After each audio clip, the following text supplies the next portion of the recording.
महात्मा गांधी की सबसे बड़ी समस्याओं में से एक अम्बेडकर भी थे। अंग्रेज तो थे ही थे, उनसे बड़ी समस्या ये है कि यार अंग्रेजों को भेजो ना, समाज क्यों बदल रहे हो।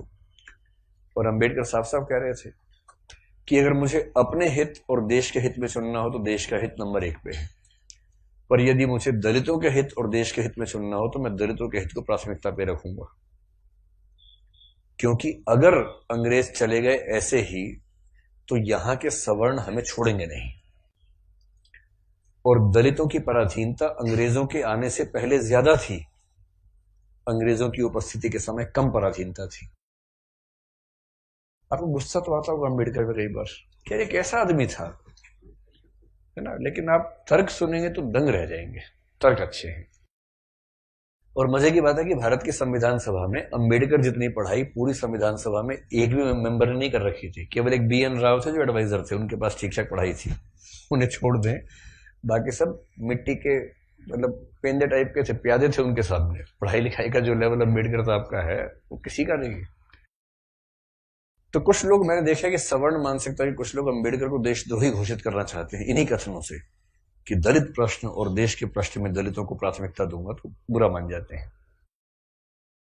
और उन्हीं से आप पूछो कि अगर हिंदू का प्रश्न हो और देश का प्रश्न हो, किसी प्राथमिकता दोगे तो हिंदू, हिंदुस्तान है, मजाक समझते हो। तो हिंदुस्तान है बोलते हैं, हिंदुस्तान है। मुसलमान तो आए हैं, जा भी सकते हैं, लेकिन हिंदुस्तान है। तो अंबेडकर उस समय पावरफुल हो चुके थे, और अंबेडकर को मैं तो बड़ा सलाम करता हूं इस सेंस में।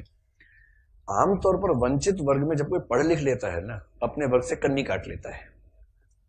रिजर्वेशन का सबसे बड़ा दुख ये है, रिजर्वेशन का सुख ये है कि वंचित वर्गों के लोग आने लगे हैं सत्ता में, और जैसे ही एक गांव से एक बच्चा, दलित बच्चा IAS बनता है ना, पूरा गांव IAS बन जाता है। आरक्षण के वित्तीय लाभ केवल उस व्यक्ति को मिलते हैं जिसको आरक्षण मिला है, पर सामाजिक राजनीतिक लाभ पूरे गांव, पूरे कुनबे, पूरे कस्बे, पूरे शहर को मिलते हैं। कि हमारे गांव का चंदू IAS बना है, और चंदू वर्ग में मान लीजिए SC या ST में आता है, उस दलित जाति के उस गांव के और आसपास के 100 गांव के सब व्यक्तियों के पास कॉन्फिडेंस आ जाता है। कुछ बिगड़ा, चंदू को फोन लगा दिया, चंदू बिटवा देखिए जरा। अब पुलिस वाले ने रोका, लाइसेंस के लिए, रुको रुको बात करवाते हैं, ऐसे करके कह रहे किसको फोन करो, चंदू को फोन करो। छोड़ दो कोई बात नहीं, आप जाओ, आप गाड़ी कैसे भी ले जाओ, सिर के ऊपर रख के ले जाओ, कोई बात नहीं, हम कुछ नहीं बोलेंगे। कॉन्फिडेंस लेवल बढ़ जाता है। एक रिजर्वेशन का फायदा ये होता है, आर्थिक फायदा नहीं होता। रिजर्वेशन आर्थिक मामला नहीं है, वो सामाजिक राजनीतिक समतलीकरण का मामला है, उसमें उसको देखना है। और अम्बेडकर ने, आजकल क्या होता है कि जो बच्चा IAS बनता है सबसे पहले कोशिश करता है कि उसकी जाति किसी को पता ना लगे कि वो रिजर्वेशन में है। और बहुत सारे लोग SC ST या OBC से रिजर्वेशन का लाभ लेकर अगर IAS बनते हैं तो कोशिश करते हैं कि शादी जैसे सवर्ण समाज में हो, क्योंकि IAS खुद एक जाति है, उस जाति में शादी कहीं भी हो सकती है, वहां जाति प्रथा बीच में नहीं आती है। ऐसी IPS भी एक जाति है जो IAS से नीचे की जाती है, लेकिन ठीक ठाक जाती है, वो भी अपने आप में ठीक ठाक जाती है। जैसे IAS पति IPS पत्नी, लोग कहेंगे हाँ ठीक है, IPS पति IAS पत्नी, तो लोग कहते हैं अच्छा चलो कोई बात नहीं ठीक है। इस तरह से मैनेज करते हैं, क्योंकि IPS नीची जाती है, IAS थोड़ी ऊंची जाती है, और IRS और बाकी सब तो बहुत ही नीची जाती हैं। और उसमें जो ग्रुप भी हैं वो तो शूद्र टाइप के माने जाएंगे कि ये तो बहुत ही नीचे के लोग हैं। बेशक UPSC ने सफलता दी हो, पर ये तो ये नहीं चलेंगे, इनके 10 नंबर कम आए थे, इनको बाहर करो यहाँ से। एक प्रकार की जाति व्यवस्था वहां भी है। तो दलित चेतना जो अम्बेडकर की वजह से, अम्बेडकर का सम्मान क्यों करना चाहिए कि वो इतना पढ़ने लिखने के बाद भी चाहते तो वो भी एक शानदार जिंदगी जी सकते थे, उनको मिल ही रही थी भाई। वो PCS ऑफिसर थे बड़ौदा में, मजाक छोड़ना है, नागपुर में शायद।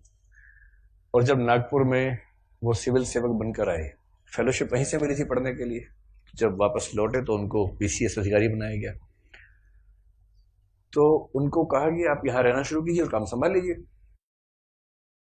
अब ये अम्बेडकर के सामने सबसे बड़ी समस्या, अगर आप उनकी कभी आत्मकथा पढ़े, मैं कैसे बना, हिंदी अनुवाद उसका ये है, उसमें प्रसंग है कि नागपुर में रहना है उनको, क्योंकि वो ऑफिसर हैं, उनको अपने रहने के लिए कमरा चाहिए या घर चाहिए। ढूंढ रहे हैं पूरे शहर में, कमरा ही नहीं मिल रहा। लोग पहले पूछते हैं जाति कौन सी है, वो बताते हैं कि महार जाति का हूं, तो भाई कमरा नहीं है हमारे पास, हम किसी दलित को कमरा देंगे ही नहीं अपना। ये 1920-30 के दौरान नागपुर शहर की बात है। फिर वो कह रहे कि कई कमरे खारिज होते गए। एक और घर में गए, एक कोई दूसरा ऑफिसर था, वो दिखा रहा था, दोस्त के रूप में हेल्प कर रहा था,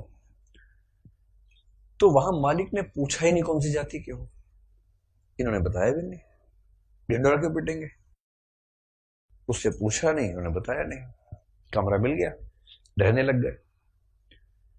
और फिर वो देखते हैं कि एक दिन अचानक सुबह उठा तो बहुत शोर मचा हुआ था, मुझे लगा पता नहीं क्या हो गया, खिड़की से नीचे देखा तो हजारों की भीड़ हाथ में डंडे भाले हथियार लेके खड़ी हुई थी।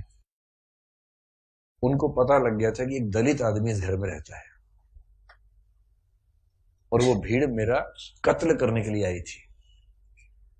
और उसके बाद कुछ दोस्तों की मदद से पता नहीं पीछे के दरवाजे से कहां से किसी तरह से उनकी जान बचा के भगाया गया उनको। इस दौर से वो गुजरे थे। ये उसी देश की बात चल रही है, सारे जहां से अच्छा हिंदुस्तान हमारा, हम बुलबुलें हैं इसकी, ये गुलसिता हमारा, उसी की बात चल रही है। किसी और देश, पाकिस्तान की बात नहीं चल रही है, उसमें पाकिस्तान था ही नहीं, पाकिस्तान पेट में था उस समय अभी हुआ नहीं था, मतलब होने वाला था, अभी नहीं हुआ था। तो उस देश की बात है। और जब वो स्कूल में पढ़ते थे तो स्कूल में पढ़ते इसलिए थे कि उनके पिता सरकारी नौकरी में थे, तो थोड़ा सा ठीक स्थितियां थी उनकी, इसलिए स्कूल में एडमिशन मिल गया। पूरे स्कूल में एक दलित बच्चा था बस, बी आर अम्बेडकर, बस, बाकी सब सवर्ण बच्चे थे। अब दलित बच्चा कैसे हैंडल करे, वो पानी पीने जाएगा, पानी को छू देगा, पानी पवित्र हो जाता है, उसमें हीलियम आ जाता है हाइड्रोजन की जगह। उसके बाद जैसे दलित बच्चा छूएगा हाइड्रोजन के गुण बदल जाएंगे उसमें। तो एक व्यवस्था थी कि भाई पानी पीने की एक जगह थी सबके लिए, एक अलग से मटका था अम्बेडकर के लिए, अलग से रखते थे दूर, उनको वही पीना है और मटके को हाथ नहीं लगाना है। अब कभी कभी क्या हुआ, कई बार ऐसा हुआ कि जो आदमी पानी की व्यवस्था करने के लिए तैनात था वो छुट्टी पे चला गया, एक दिन 2 दिन आया नहीं। अब इसको प्यास लग रही है, बाकी बच्चों के पास पानी पीने को, इसको पानी पीने को नहीं है। कई ऐसे दिन गुजारे स्कूल में जब उनको पीने को पानी मिलता ही नहीं था। चेतना ऐसे बनती है, ये सब झेलने के बाद बनती है। इसलिए जब आप हरिजन गाथा कविता पढ़ेंगे तब समझ में आएगा कि वो किस दौर से, किस स्थिति से गुजर के वो विचार बनते हैं। और अभी एक अदम गौंडवी की कविता है, वो भी हरिजन के गांव जैसा कुछ नाम है, उसको भी पढ़ेंगे, हम जिक्र करेंगे आगे चलकर, तब समझ में आएगा। ये सब मैं इसलिए कह रहा हूं कि इतिहास के नेताओं को सीधे खारिज करना बहुत आसान होता है। जब आप उनकी स्थितियों को समझेंगे, उनके विचार कैसे बने समझेंगे, तब उनका महत्व समझ में आता है। अंबेडकर का बड़प्पन यह है कि बहुत अच्छी स्थितियों में जाने के बाद, इंग्लैंड में, अमेरिका में पढ़ने के बाद, वहां भी टॉप करने के बाद, वो चाहते तो वहीं किसी विश्वविद्यालय में प्रोफेसर बन सकते थे और धूमधाम से जिंदगी गुजार सकते थे, पर उन्होंने चुना संघर्ष का रास्ता। लौट के आए, संघर्ष किया और अपने साथ साथ अपने पूरे समुदाय की मुक्ति का रास्ता चुना। और जितने सफल हुए उतना सफल होना एक जिंदगी में आसान भी नहीं होता, जितने वो सफल हुए उन्होंने काफी कुछ कर भी दिया। अब उस अंबेडकर का तेज 1936 में फैल चुका था। महात्मा गांधी बहुत दुखी है। महात्मा गांधी घोर वर्ण व्यवस्था के समर्थक आदमी थे, इतने पक्के रूढ़िवादी थे इस मामले में। मतलब महात्मा गांधी के प्रति मेरा सम्मान उतना ही जितना अंबेडकर के प्रति है, पर इस मामले में वो बहुत ही दकियानूसी किस्म के व्यक्ति थे। अपनी एक किताब हिंदू धर्म में लिखा है उन्होंने कि वर्ण व्यवस्था उतनी ही नैसर्गिक और प्राकृतिक व्यवस्था है जितना न्यूटन का गुरुत्वाकर्षण का नियम।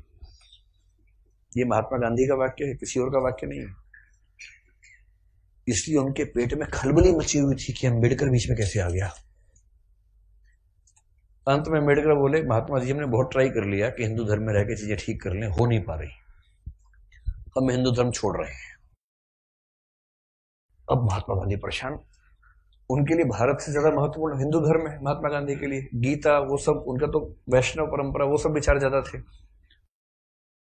1937 में कहते हैं कि अंबेडकर ने घोषणा कर दी कि मैं हिंदू धर्म छोड़ रहा हूं। महाराष्ट्र में अनाउंस किया एक सभा में, और उस सभा में सीधे कहा कि देखो भाई लोगों, मैं हिंदू पैदा हुआ इस पर मेरा बस नहीं था, पर मैं हिंदू के रूप में ना मरूं इस पर मेरा बस है। और मैं हिंदू के रूप में नहीं मरूंगा। उस समय खलबली मची कि वो हिंदू धर्म छोड़ रहे हैं, शायद सिख धर्म अपनाने की बात उस समय थी उनके दिमाग में। और महात्मा गांधी ने बहुत समझाया कि देखो अम्बेडकर, नहीं ना, ऐसे नहीं करते। महात्मा जी का मार्ग एकदम अलग है। अम्बेडकर कह रहे हैं कि अगर मैं इस घर में पैदा हो गया तो मैं क्यों जिंदगी भर सफाई का काम करूं। महात्मा गांधी कह रहे हैं नहीं, गहराई में सोचो, इस घर में पैदा क्यों हुए, ये सोचो। ये उसका डिजाइन है, उसने जानबूझ के पैदा किया क्योंकि तुम्हारे अंदर सफाई के ही गुण हैं। अम्बेडकर कह रहे तू दलित पढ़ेगा नहीं, नहीं पढ़ेगा, पढ़ो लिखो, एमए करो, पीएचडी करो, लेकिन उसके बाद काम वही करना है, सफाई का ही। ये थे राष्ट्रपिता जी। चाचा जी आजकल है, ये सेकंड राष्ट्रपिता बनने वाले हैं मोदी जी, जिस मूड में चल रहे हैं अभी। हो सकता है जल्दी घोषणा हो कि भारत के अब 2 पिता हैं, और छोटे पापा बड़े पापा, फिर हम ऐसे करेंगे।